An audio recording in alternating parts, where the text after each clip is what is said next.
Graças e paz, queridos. O Senhor nos abençoe, abra nosso entendimento para ouvirmos a palavra e nossos corações se encham de alegria. Oremos. Deus Santo, em nome de Jesus, graças te damos, Senhor Deus, porque a tua misericórdia dura para sempre. Se renova, Deus, a cada manhã. Ó Deus, que o Senhor esteja nos abençoando nesse momento, abrindo nosso entendimento, trazendo aos nossos corações, ó Deus, aqueles que nos traz paz, aquele que nos traz, ó Deus, entendimento e fé, ó Deus, no Senhor a cada dia.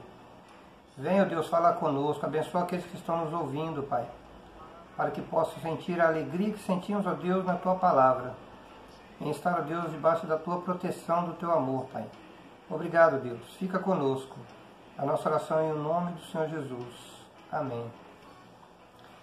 Amados, Atos capítulo 19, verso 1, diz assim: E aconteceu que, enquanto Apolo estava em Corinto, Paulo, tendo passado para todas as regiões superiores, chegou a Éfeso. E achando ali alguns discípulos, disse-lhe: Recebeste vós já o Espírito Santo quando crestes? E eles disseram-lhe: Nós nem ainda ouvimos que haja o Espírito Santo. Perguntou-lhe então: Em que sois batizados? E eles disseram: No batismo de João. Mas Paulo disse: Certamente João batizou com batismo de arrependimento, dizendo ao povo que cresce no que após ele havia de vir, isto é, em Jesus Cristo. E os que ouviram foram batizados em nome do Senhor Jesus. Amém? Aqueles homens já haviam passado pelo batismo de arrependimento, o batismo de João, e depois foram batizados no batismo cristão. E João fazia aquela simbologia do batismo de arrependimento, mas o batismo cristão, quando você tem Jesus, você recebe Jesus como seu Salvador e se entrega completamente a Ele. E fizeram essa pública demonstração de fé. E no versículo 8, Paulo entra na sinagoga e falou ousadamente pelo espaço de 3 meses, disputando e persuadindo acerca do reino de Deus.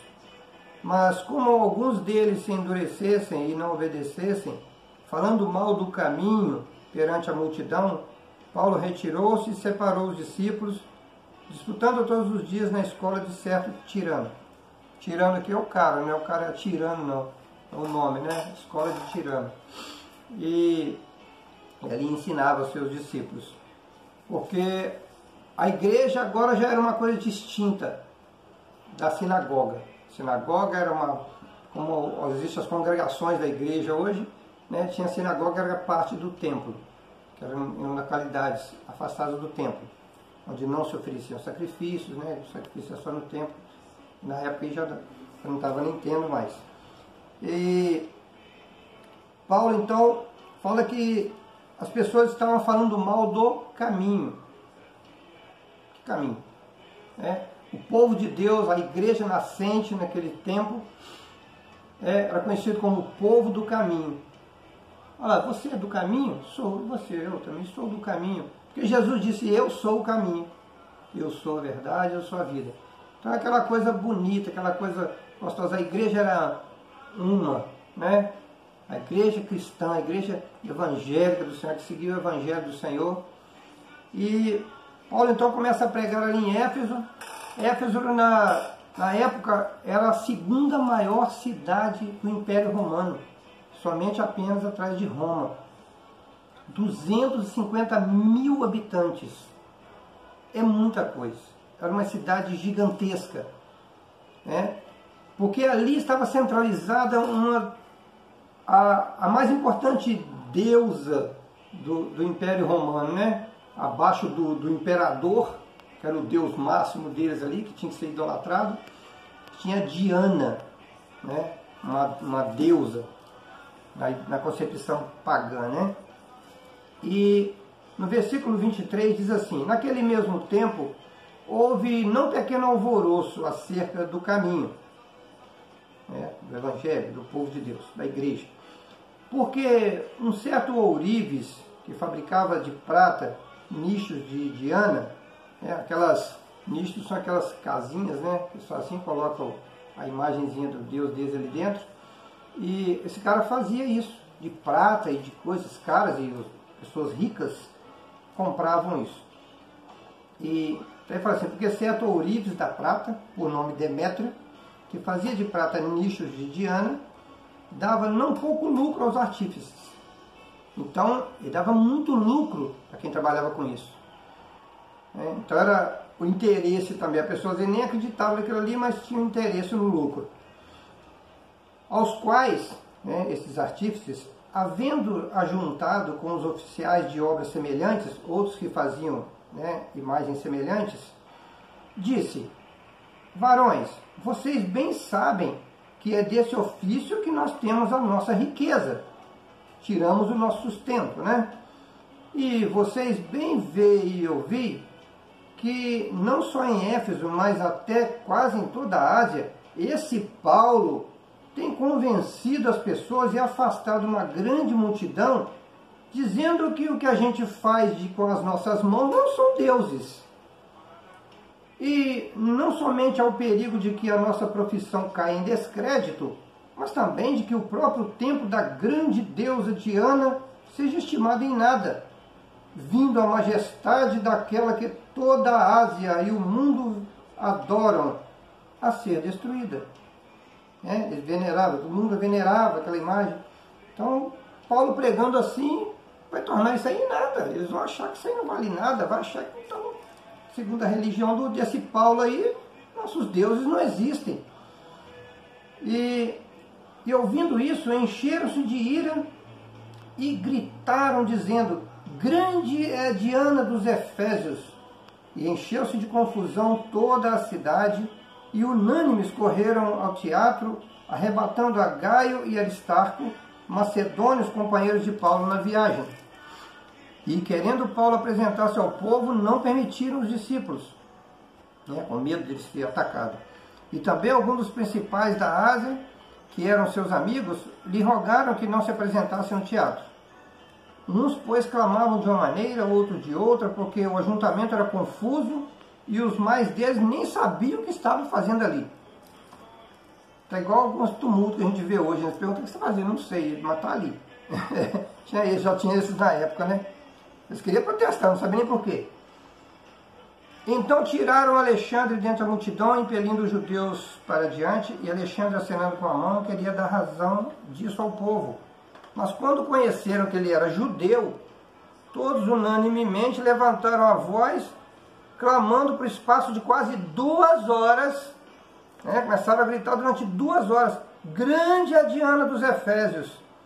Então o escrivão da cidade, tendo apaziguado a multidão, disse, varões Efésios, qual é o homem que não sabe que a cidade dos Efésios é a guardadora do templo da grande deusa e da imagem que caiu dos céus? Eles falavam Júpiter. Eles acreditavam que aquela imagem tinha caído do céu. Era uma coisa, a deusa tinha mandado para eles. O povo acreditava nessas lendas, Ora, não podendo isso ser contraditado, isso na ideia dele, convém que vos aplaqueis e nada façais temerariamente, porque esses homens que aqui trouxeste não são sacrílegos e nem blasfemam da vossa deusa. Mas se Demétrio e os artífices que estão com ele têm alguma coisa contra alguém, há audiências e há procônsules que se acusem uns aos outros. E se alguma coisa demandais, averiguais se é legítimo o ajuntamento. Na verdade, até corremos perigo de que, por hoje, sejamos acusados de sedição, não havendo causa alguma com que possamos justificar esse tumulto.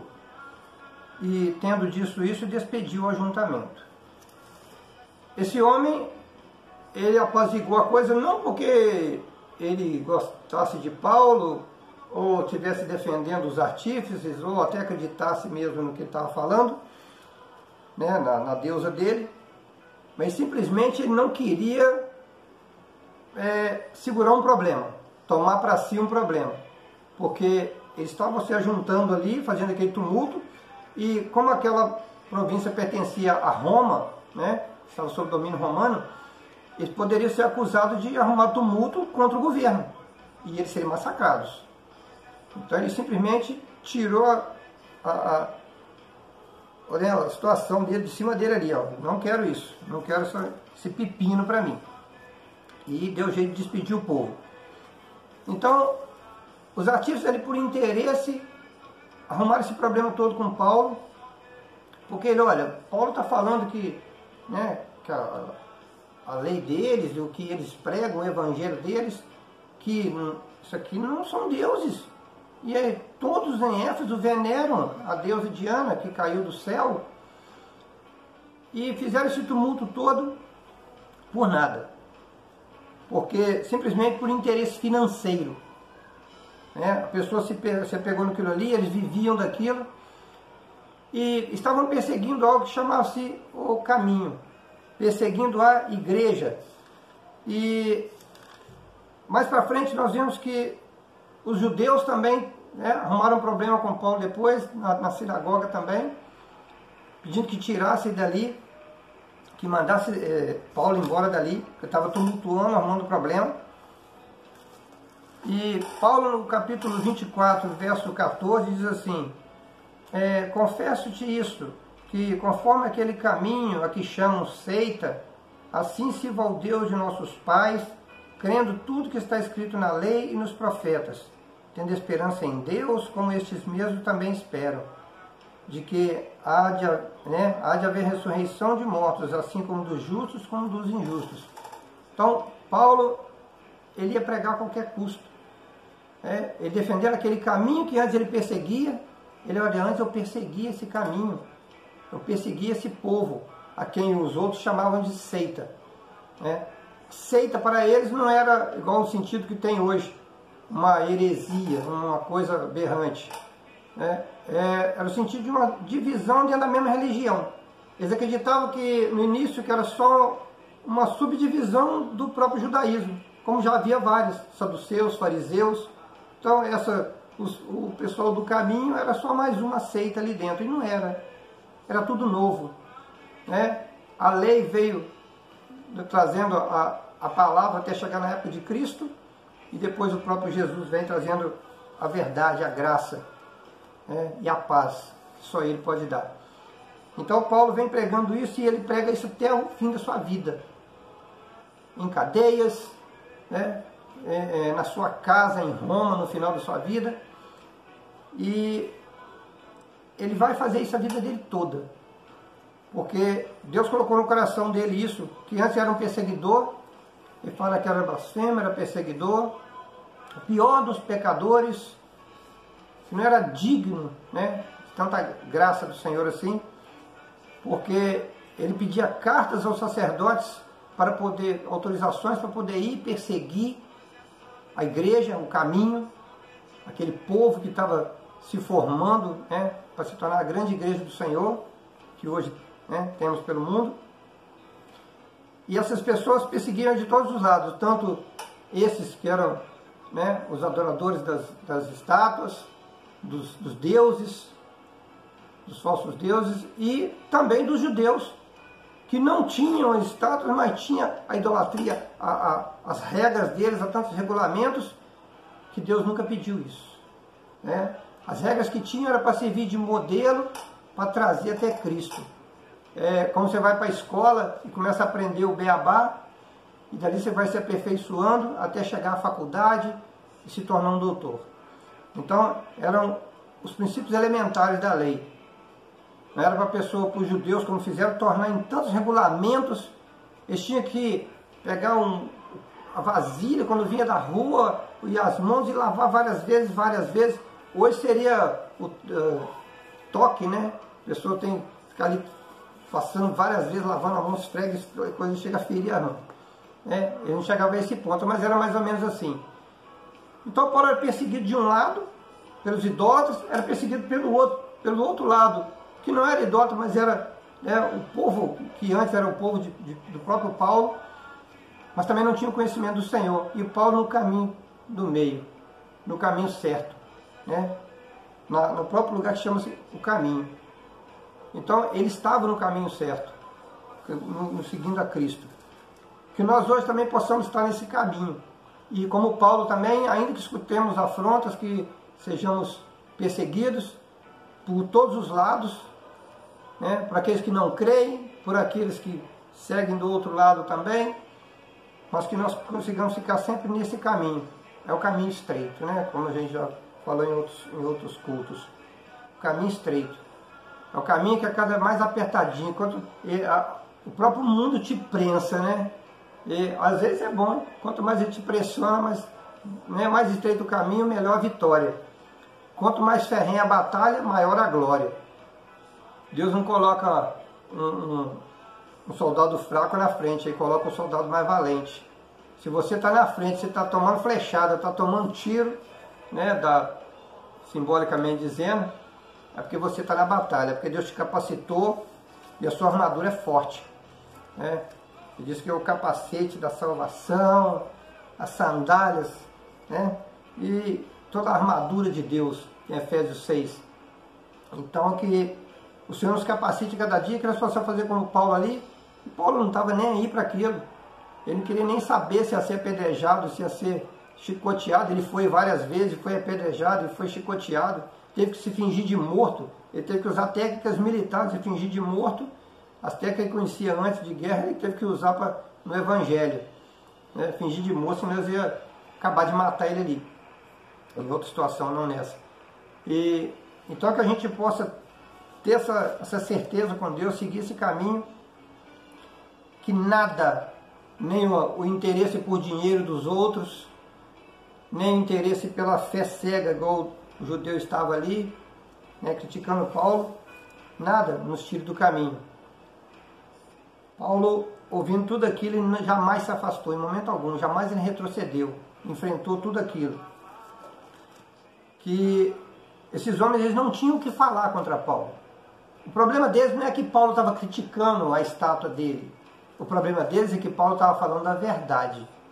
O problema deles é que Paulo estava trazendo pessoas, e no início do capítulo 19, né, fala que chegou ali, as pessoas batizaram no batismo de João, e eles aceitaram, né, receberam o Espírito Santo de Deus e foram batizados no batismo de Jesus.